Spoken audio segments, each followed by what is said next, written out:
Welcome to SVG-TV News for Thursday, April 14th, 2016. I am Jennifer Richardson with the details. Commissioner of Police Michael Charles is advising persons who feel that they have been wronged to seek the correct avenues to get justice and not to take matters into their own hands.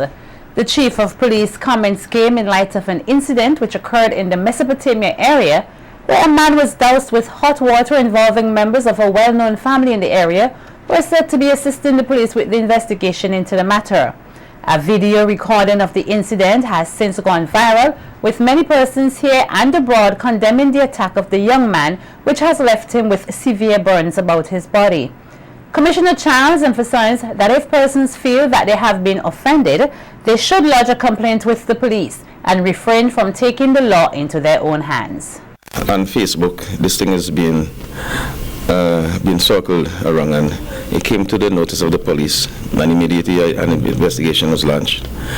And 3 persons now assisting the police, the municipal police that is. There's not much we can say about it because the matter is under investigation, so we don't want to talk out of school. But the matter is being investigated right now. But what it seems is that people, as you quite rightly stated, taking the law into their own hands. People are not being, calm, cool, and collective. They're not reporting these things to the police. They're just acting at the spur of the moment. And as Commissioner of Police, I'm urging people, they have a complaint. You come to this police station, make a report, and let the law take its course. But we just can't go about doing these things. And more so, the way things now, everybody have a smartphone, and you can't get away because the slight thing you do is viral. While our news team was investigating the incident in the Mesopotamia area, they caught up with President of the Human Rights Association, Samantha Robertson, and Vice President Israel Bruce, who were at the police station. Both attorneys denounced acts of vigilante justice. There is in place a body of laws that would protect each citizen, and we should use it as often as we can, if and only if that is the best way to resolve our situations. But nobody should seek to take the law in their own hands. Not scavengers, not prime ministers, not lawyers, not doctors. Nobody should be encouraged to do so. And when you do so, you are engaging in what we call vigilante justice, and we should write it down at all costs. And I just want to say, and I'm sure Madam President of the Association and the rest of the executive and the broad membership will approve that any dishing out of inhumane treatment to any Vincentian or to any person visiting the shores of St. Vincent and the Grenadines is incorrect, and our organization very, very seriously and strenuously condemns such action. Both the Human Rights President and Vice President counteracted criticisms from the public that they have not been doing enough to help victims of these situations and others. The lawyers explained that as a responsible organization with regional and international connections, they must ensure that all matters are properly investigated before they act. Sometimes information is put out there in whether by social media or via the rumor mills. And as professionals volunteering our times with this national body, we are not expected simply on the basis of information circulated and that get into our air to run to the airwaves and make pronouncements. We are to be responsible more than that. We would have had some information as to what transpired, and what we would have done as a responsible body is to seek to interact with the respective parties involved so that we are properly informed, so that when we make a statement that is grounded on proper information. To do otherwise will be rather irresponsible. Yes, I echo his sentiments, and this is the position that the St. Vincent and the Human Rights Association has taken and will continue to take. And the burnt victim, 37-year-old Cuthbert Mafia Victory, says he is concerned that he is now unable to work to support himself and his children after being doused with hot water on Saturday, 9th April. The father of 2 girls says he wants justice for what he went through. He explained that he went to see a cricket match in the village that Saturday and was in a good mood and was playing music from his speakers. Victory explained that he stopped at a friend's house just opposite the Morgan's family home when words were exchanged, followed by a confrontation. I'm sitting for my time because I want money tomorrow to give my daughter them, and I work in for $90 a day. So I want to make sure I get my money. So I know what I'm doing. The man can't come and talk to me now. They wait too late. Thursday, at one time I see me walking, leave with sister, I have to go back and sis, we reach. I reach home at mess, but me is to 4. I reach home at Japan, come and say praise God, but I reach home, boy. I go by my sister because I want to go wake up my mommy. And I leave from there, I go over by my mommy in the morning, and she asks me when I tell her she. The burn victim says he is also concerned about other health complications as a result of the burns about his body. I end up and lose my life with them here. Once I'm infected, I go lose my life, and with my little daughter, I do. So your father, how many children and boys or girls? 2 girls, 1 7 and 1 19. She have 12 subjects. The first one, the second one in grade 2, and she come in level the other day. And I'm proud for them. So I'm looking for support, and I used to work hard for them. This construction I used to do, I used to work hard at the bank, I used to work hard, I don't trouble people. I enjoy myself, I don't trouble people. So I have to see what's going on, I want justice. We go in court, we want to sit down and talk to him, we want to see them there. See them there when we go in the court. You there, you there over there. We want nothing to do with them. His father, Joseph Coffey Caesar, and sister, Natasha Cass Victory, says they were astonished by the extent of the burns they saw on Cuthbert's body. Hold him and throw the water. That end up when he end up and show me the action, how they do him. That is when you kill a pig and you throw in the water to scrape off his skin. I don't think anybody in this natural sense would hold on to a human being like this and do them that kind of. These are people without a heart. We go tell you, we have to tell you, and we and you still friend. If you want to keep with you, that is your problem. But me and you still a friend. If I got soap and they come beg me and they just don't cost me, I will give you. That is the person I am. The same with him. You go see me guy down the road and they might see me face serious.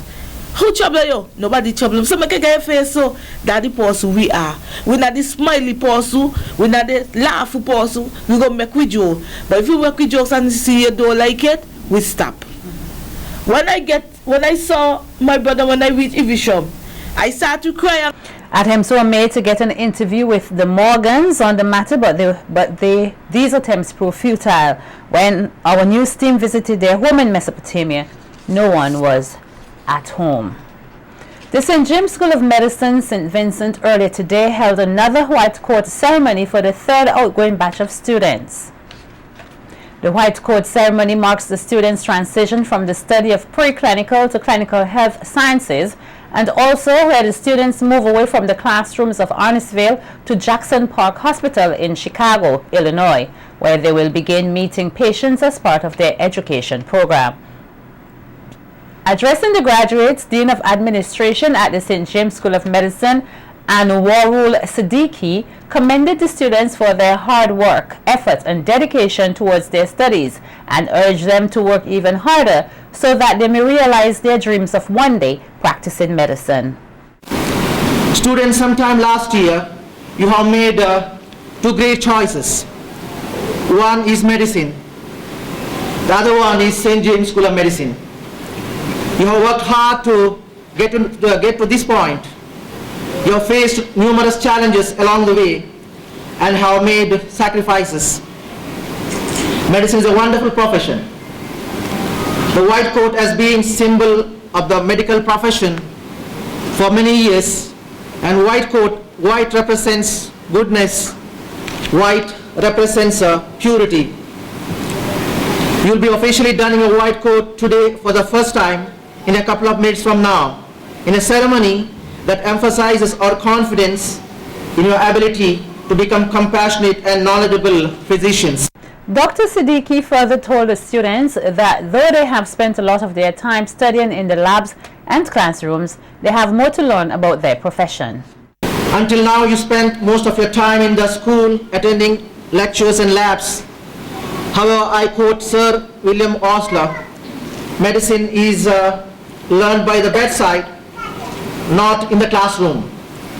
Today, you mark this transition and make your first steps from the island to the mainland Chicago, and then to the wards of Jackson Park Hospital, where patient is the ultimate teacher. Dear students, this afternoon, the oath you are taking are the first step on a journey.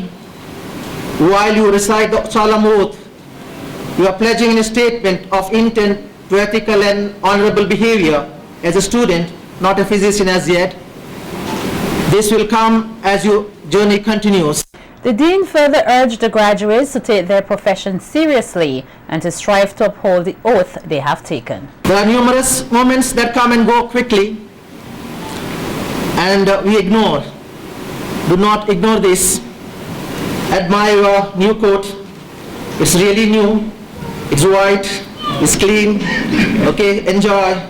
And also a new shiny stethoscope. So before I close, let me quote William Osler again.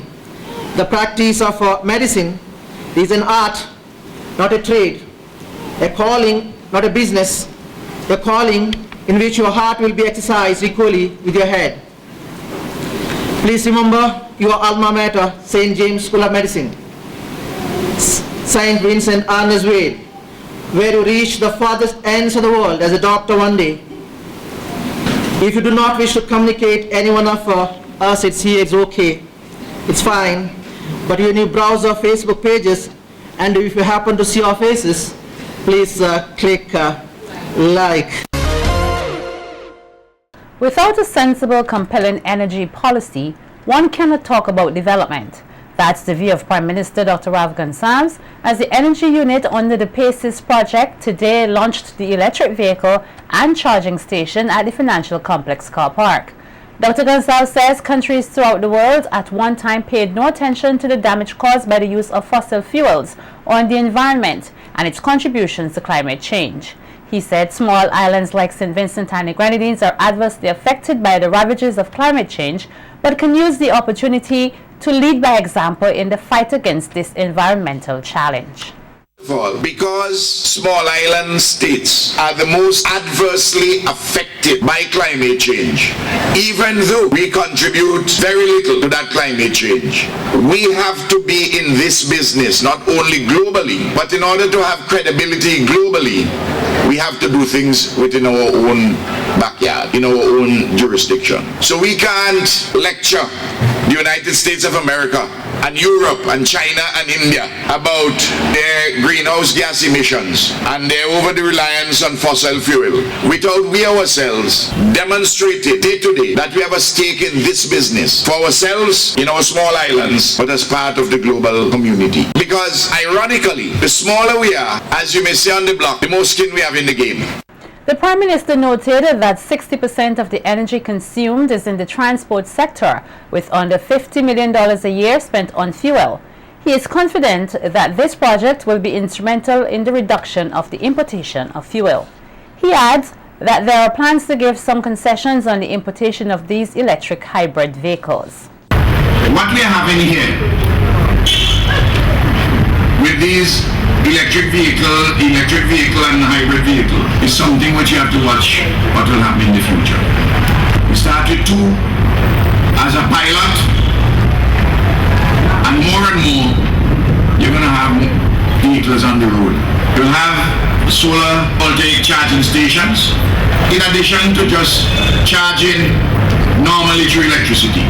And the issue is coming up as to what we should do with hybrid and electric vehicles, what duty-free concessions we should be given. Clearly, numbers have to be looked at, and you can't do them. I don't see you giving 100%, but there should be some concessions, and it's a matter we're waiting on all the information from, and it's urgent because I understand CLQ one or two people interested. So we have to finalize, but I give you what is my instinct on it, that we have to give concessions.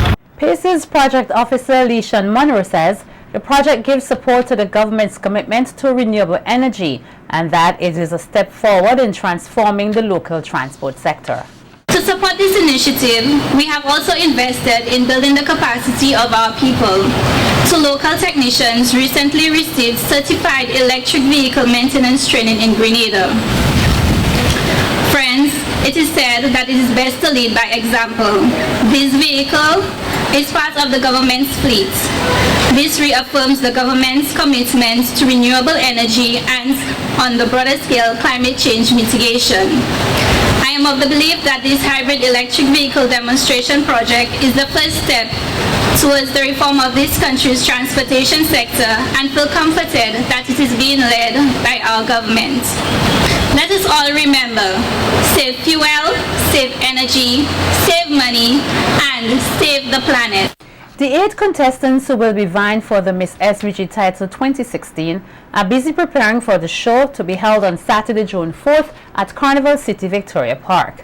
The ladies have been making a number of promotional appearances, and later this month they will be paying courtesy calls on a number of government officials, including visits to their sponsors and other business places in Kingstown.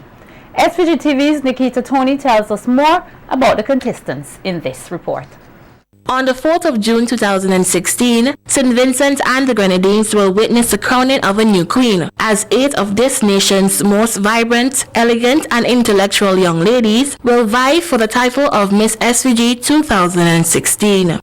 Hailing from the village of Sanssouci, 21-year-old Shanique Nikita Alexander, who now resides in Fountain, aspires to become a certified chartered accountant. Having already graduated from the St. Vincent Girls High School as the most outstanding student in accounts, Shanique later went on to receive a national award for obtaining 11 CSEC passes. Shanique enjoys new and exciting experiences and credits her mother as her source of inspiration to be a leader and not a follower. Born on September 16, 1995, Anya Frederick is an active guider who, as to this date, completed 300 hours of community service. Living her life on the belief that everything happens for a reason, Frederick hopes to one day sit on the International Board of Guiding. She is currently employed at the St. Vincent Electricity Services Limited, VINLEC, and aspires to be an actuary. A proud past student of the St. Vincent Girls High School and the St. Vincent and the Grenadines Community College Division of Arts, Sciences and General Studies, 21-year-old Vakisha John is currently an English teacher at the Central Leeward Secondary School. Born and bred in the town of Layu, Vakisha is quite enthusiastic about the elimination of mental poverty and social stigma in her community and more so in SVG. She intends to merge her love for language and her ability to serve the youths by furthering her studies in linguistic and language education. Zena Lewis hails from the fishing and whaling community of Barley, where she attended the Barley Government School, after which she went on to pursue her secondary and tertiary education at the St. Vincent Girls High School and the SVG-CC Division of Arts, Sciences and General Studies, respectively. Aiming to obtain a BSc in management, Zena aspires to be a successful entrepreneur and is currently a server at the Bookerman Bay Resort, where she hopes to learn the basics of customer service and satisfaction. Born to parents Sylvain Lorraine and Raymond Panette, 22-year-old Ranisha Lorraine is no stranger to pageantry, as she has graced numerous stages since the tender age of 8. The Georgetown resident has proven that she is a masterpiece of beauty, elegance and intelligence. Guided by her motto, "As long as I do my best, I am proud of my efforts," Ranisha intends to pursue studies in hospitality management and become a hotel manager. Focusing on her passion for designing, modeling and sewing with an aim of becoming one of SVG's leading fashion designers, Davana Providence is a resident of Old Montrose who continues to rise to the occasion, having already emerged victorious in the Courts SVG Limited fashion show, where she modeled and designed her own creation. She is also a lover of pageantry and participated in the 2015 Miss Unity Youth pageant, where she placed first runner-up. Daughter of Deborah Richards Charles and Jerry Charles, Janetta Richards began her education at the Kaliakwa Anglican School and then then went on to be a successful graduate of the St. Vincent Girls High School. In 2012, Janetta captured the title of Miss E. St. George, taking 3 of the 4 judge categories. In that same year, she was accepted to the SVG-CC Division of Nursing Education, where she is currently completing her final year. Nikiana Tamisha Williams was born on February 25, 1994, and grew up in the rural village of Diamonds, where she attended the Diamonds Government School, after which she went on to the St. Joseph Convent Maragua and the SVG-CC Division of Arts, Sciences and General Studies, respectively. In 2013, she enrolled at the SVG-CC Division of Teacher Education to pursue her childhood dream of becoming a teacher, which has since unearthed her interest in child psychology. The 8 contestants are currently undergoing training as they prepare for the well-anticipated event. Until then, Vincentians continue to show support to each contestant, building momentum towards what promises to be a night of brilliance. Reporting for SVG-TV News, I am Nikita Tony. And the decision by the Carnival Development Corporation to move the Miss SVG pageant to June 4th,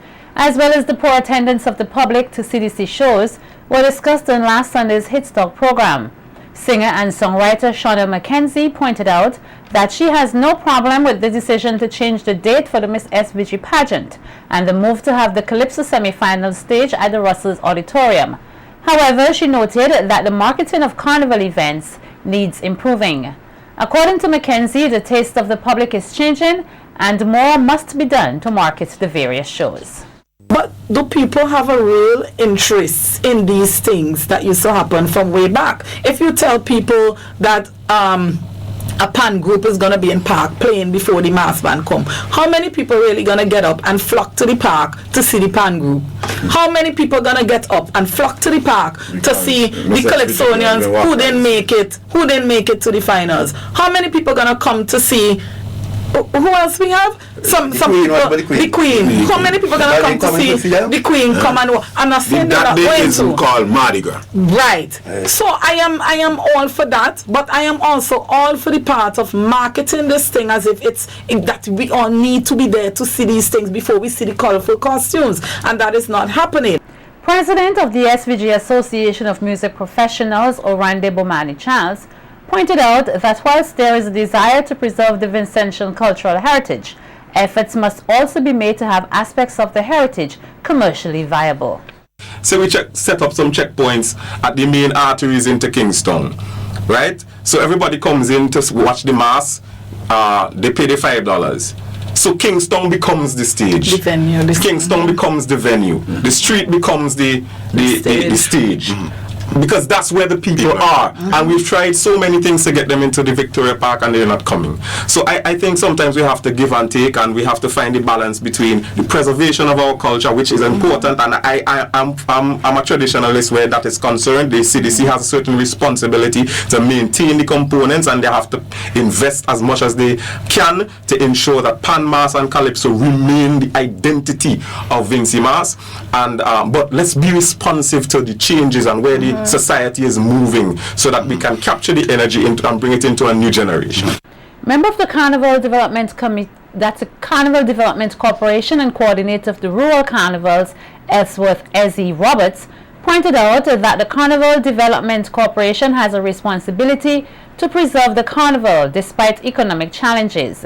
He highlighted that there are several activities hosted by private entities, along with those hosted by the CDC, which he says create a total carnival package for patrons. Permission for the hosting of these events, and the reason why we are okay with conforming these events is because we as a CDC board, we acknowledge the fact that 20-30 years ago, the CDC that existed then didn't have to contend with this. So everybody was heading to the Victoria Park. But should we continue to have a carnival where everything is centrally based at the Victoria Park, or should we do like the rest of the region and have a number of other activities? So carnival to the persons coming in from the diaspora or to the persons living here locally, they are experiencing a total carnival package, which includes private events along with CDC events. We want to have persons have a carnival experience when they come to St. Vincent, not for the CDC to provide that entire experience. It's a combination of the CDC and private promoters. The Kaliako United Diaspora Organization, KUDO, yesterday handed over medical supplies and equipment to the Kaliako Clinic. The group consists of Incentians residing abroad and operates under the motto, helping each other. The Calico Clinic is the 4th institution here that has benefited from Kudo's assistance. The fishing town of Barely will come alive tomorrow evening as the Barely Fisheries Development Cooperative hosts its Fish Night. The event forms part of the launch of the 2016 Fisherman's Month of activities under the theme, Illegal Fishing and Climate Change are threats to livelihood and food security, but against all odds, we will prevail. Barely is the only fishing community where all the different aspects of fishing in St. Vincent are being carried out, and the only one where the pilot whale, commonly called the blackfish, is being hunted. The ceremony for the official opening is scheduled to commence at 5 p.m. at the Barely Square.